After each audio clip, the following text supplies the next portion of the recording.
The room was silent except for the rhythmic ticking of the clock on the wall, each second stretching longer than the last. Across the polished mahogany desk sat two figures, faces unreadable, their expressions as blank as freshly printed paper. Between them lay a single document, its edges sharp and pristine, waiting to be signed. Mia's fingers tightened around the pen in her hand, knuckles whitening under the pressure. "You've done excellent work here," one of them said finally, his voice smooth but devoid of warmth. He leaned back in his chair, steepling his hands together like he was delivering some great wisdom instead of what felt like a death sentence. "But you understand, right?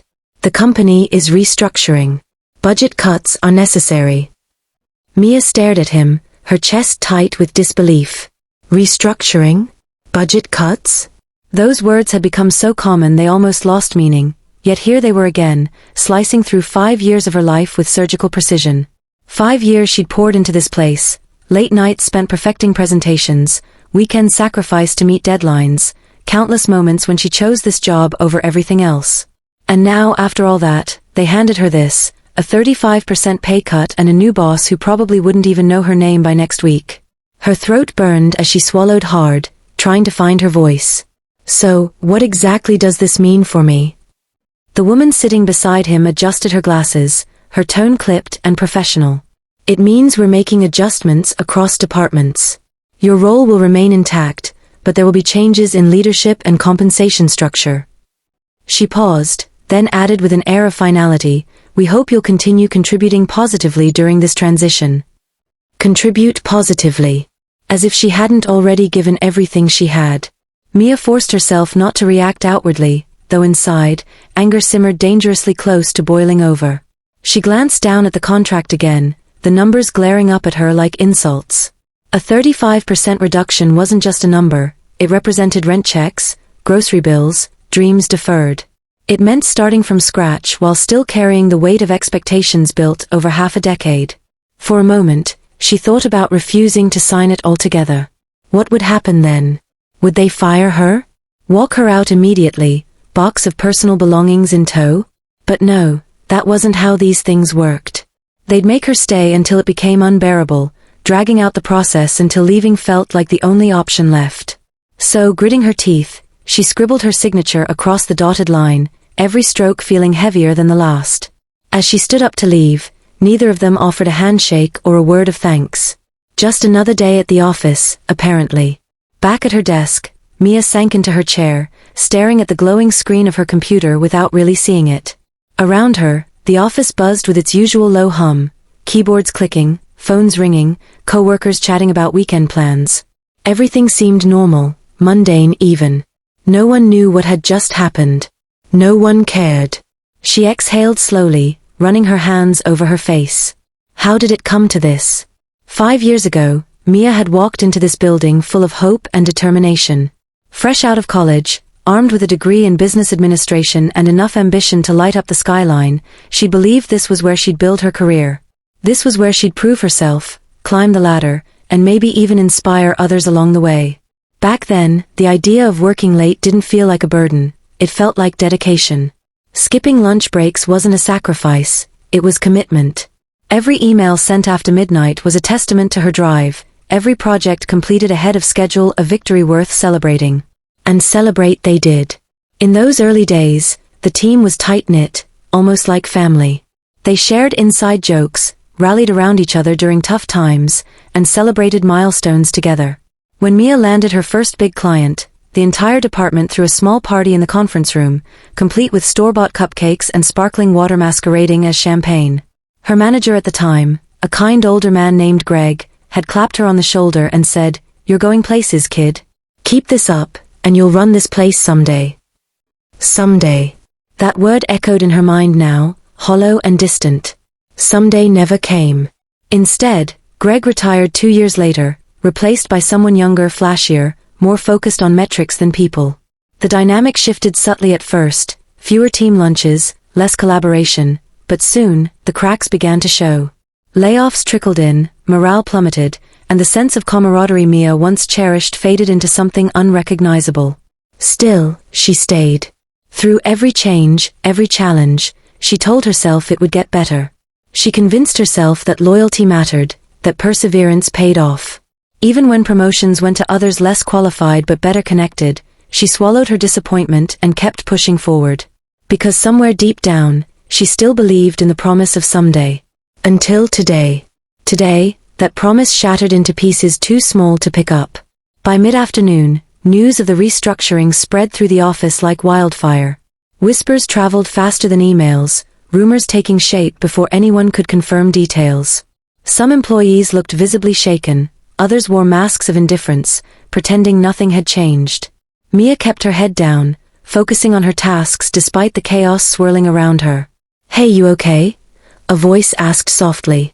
She looked up to see Priya, one of the few co-workers she genuinely liked, standing beside her desk. Priya held a cup of coffee in one hand, concern etched across her features. "Yeah, fine," Mia lied automatically, forcing a smile. "Just busy." Priya hesitated, then sat down in the chair opposite Mia. "Look, I heard about the meeting. If you need to talk." Mia shook her head quickly. "It's nothing. Just business as usual, right?" Priya studied her for a moment longer before nodding reluctantly. "All right. But seriously, if you need anything." "I know," Mia said, grateful for the offer even as she pushed it away. "Thanks." After Priya left, Mia let out a breath she hadn't realized she was holding. Talking about it wouldn't help. Not now, maybe not ever. What good would it do to vent about how unfair it all felt? Everyone dealt with setbacks, everyone faced disappointments. Hers weren't special, weren't unique. They were just hers. Her phone buzzed on the desk, pulling her attention away. It was a text from her best friend, Claire. "How's work? Still surviving corporate hell?" Mia managed a weak laugh as she typed back, "Barely." Before Claire could respond, a shadow fell over Mia's desk. She glanced up to see the new boss, Daniel, according to the email announcement that morning, standing there with an awkward smile plastered across his face. He looked younger than expected, dressed in a suit that screamed off the rack rather than tailored. His tie was slightly crooked, and his hair looked like it hadn't seen a comb in hours. "Hi, he glanced at the nameplate on her desk. "Mia, right? Mind if I sit down for a sec?" She gestured vaguely toward the chair Priya had vacated moments earlier. "Sure." Daniel settled into the seat, crossing one leg over the other in what might have been an attempt at appearing relaxed. "So listen, I know things have been hectic lately. Big changes can be tough, especially when they affect people directly. I just wanted to introduce myself and let you know I'm here if you have any questions or concerns." Mia nodded politely, though her stomach churned with irritation. Questions or concerns? Where should she start? Should she ask why her contributions suddenly seemed worthless? Or maybe inquire about how long it would take before he forgot her name entirely? Instead, she opted for neutral territory. "Thanks. I appreciate it." He smiled again, clearly relieved she hadn't launched into a tirade. "Great. Well, I'll let you get back to work. Looking forward to seeing what you bring to the table." With that, he stood and walked away, leaving Mia staring after him with a mix of frustration and resignation. Bring to the table. As if she hadn't already brought enough. Later that evening, as Mia packed up her things to leave, she couldn't shake the feeling of being watched.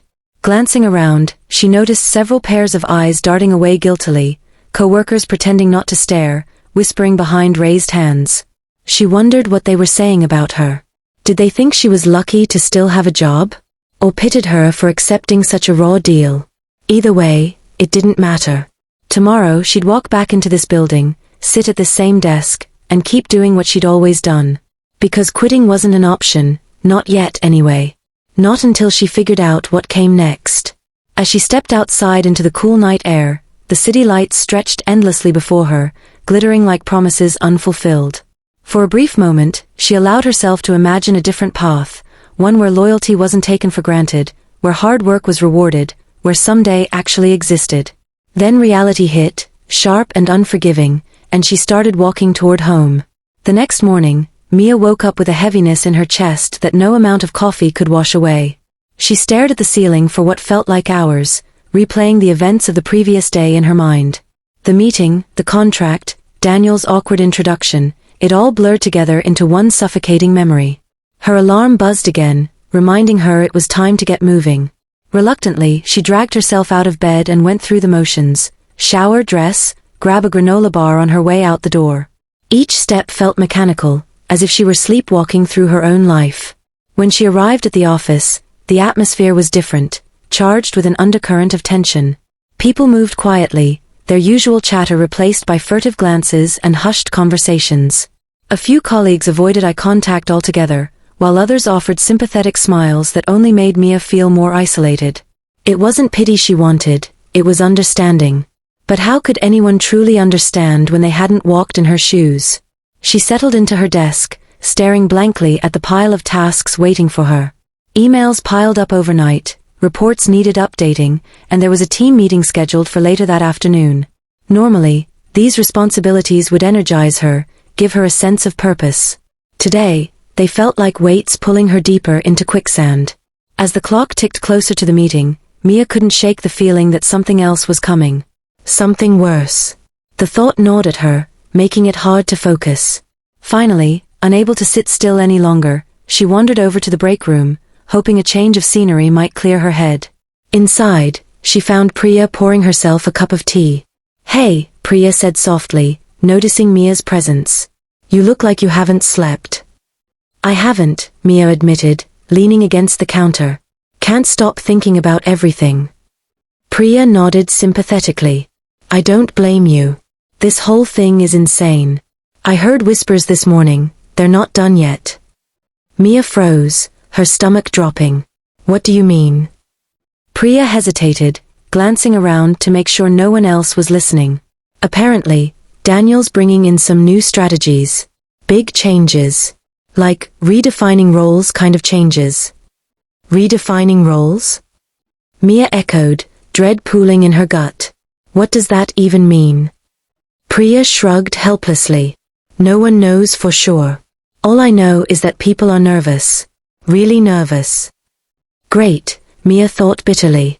As if cutting her salary and shoving a new boss down everyone's throats wasn't enough. Now they were going to play musical chairs with jobs too? She clenched her fists, forcing herself to take a deep breath. Panicking wouldn't help. "Not here, not now. Thanks for letting me know," she said finally, managing a weak smile. "Guess we'll find out soon enough."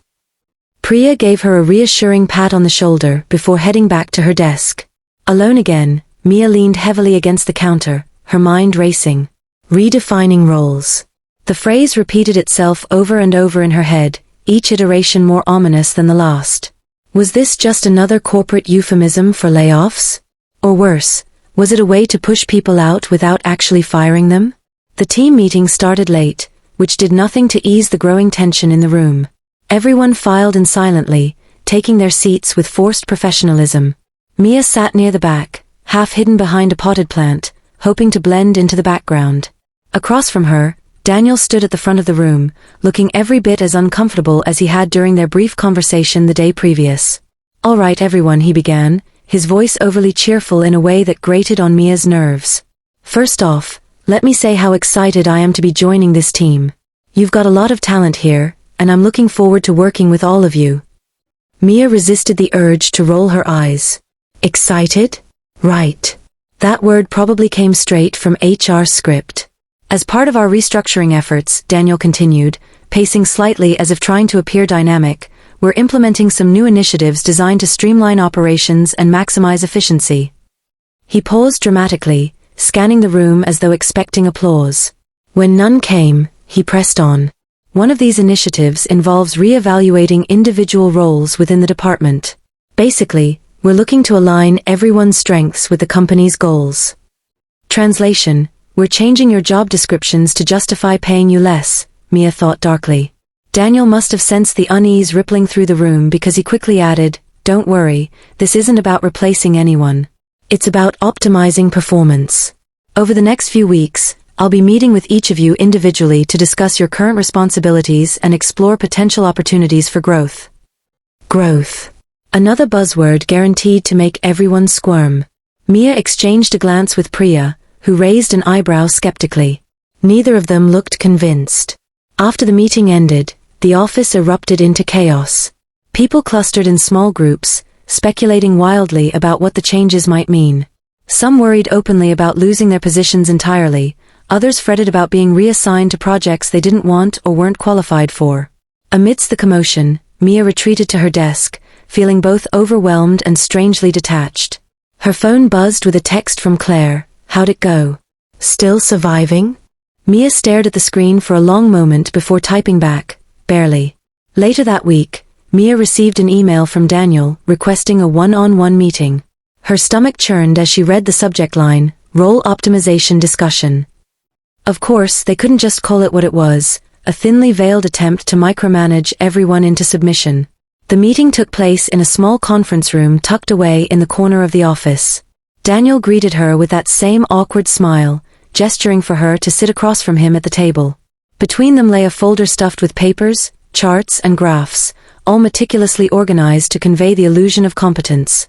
So Daniel began, opening the folder and pulling out a sheet labeled Performance Metrics. Let's talk about where you see yourself fitting into the bigger picture. Mia blinked, caught off guard by the question. What do you mean? Well, he explained, tapping the paper with his pen, based on recent data, we're looking to identify areas where employees can contribute most effectively. For example, your numbers show strong performance in client relations, but perhaps less so in project management. Does that sound accurate? It sounded infuriatingly oversimplified. Mia gritted her teeth, resisting the urge to snap. I've managed plenty of projects successfully, she replied evenly. But yes, client relations has always been a key part of my role. Daniel nodded enthusiastically, as if she'd confirmed his suspicions. Exactly. Which is why I think shifting your focus exclusively to client relations could be beneficial, for both you and the company. Shifting her focus exclusively. There it was, the real agenda laid bare. They weren't interested in optimizing anything, they were carving her position into smaller, more manageable pieces. Pieces they could pay less for. And what happens to the rest of my responsibilities? Mia asked, keeping her tone neutral despite the storm brewing inside her. That's the beauty of it, Daniel said, leaning forward conspiratorially. We'll redistribute those tasks among other team members. Streamlining, remember. Of course. Because splitting her workload among multiple people made perfect sense. Never mind the fact that it would create confusion, overlap, and inefficiency. Never mind that it undermined years of experience and expertise. Mia forced herself to nod politely, masking her frustration behind a practiced smile. I see. And will this change affect my compensation further? Daniel hesitated, clearly unprepared for such a direct question. Well, as I mentioned earlier, we're still evaluating various aspects of the restructuring plan. Compensation adjustments may occur depending on the scope of each role. In other words, expect another pay cut. Fantastic. By the time the meeting ended, Mia felt drained, as though she'd spent the entire hour dodging verbal landmines. Back at her desk, she stared at her computer screen, unable to focus on anything meaningful. Her inbox overflowed with unread messages, but she couldn't bring herself to open them. Instead, she opened a blank document and began typing furiously, jotting down thoughts and ideas without rhyme or reason. Somewhere in the midst of her ranting, a single sentence emerged, bold and defiant. They took my value for granted, but I won't let them take my voice.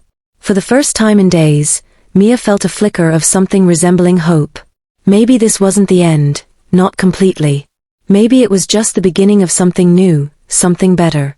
Mia spent the next few weeks quietly laying the groundwork for her exit. She updated her resume, reached out to old contacts, and even started freelancing on the side. The more she worked outside the confines of her desk at the office, the clearer it became, her potential was far greater than what they'd boxed her into. On a crisp Monday morning, Mia walked into Daniel's office, not to beg for understanding or fight against the tide, but to hand in her resignation letter. His face flickered with surprise as he read it, stammering questions about why she hadn't said anything sooner. I didn't need to, Mia replied calmly, a small smile playing on her lips. You taught me exactly where I belong, and it isn't here. As she left the building for the last time, box of personal belongings in hand, Mia felt lighter than she had in years. Outside, the city buzzed with possibility.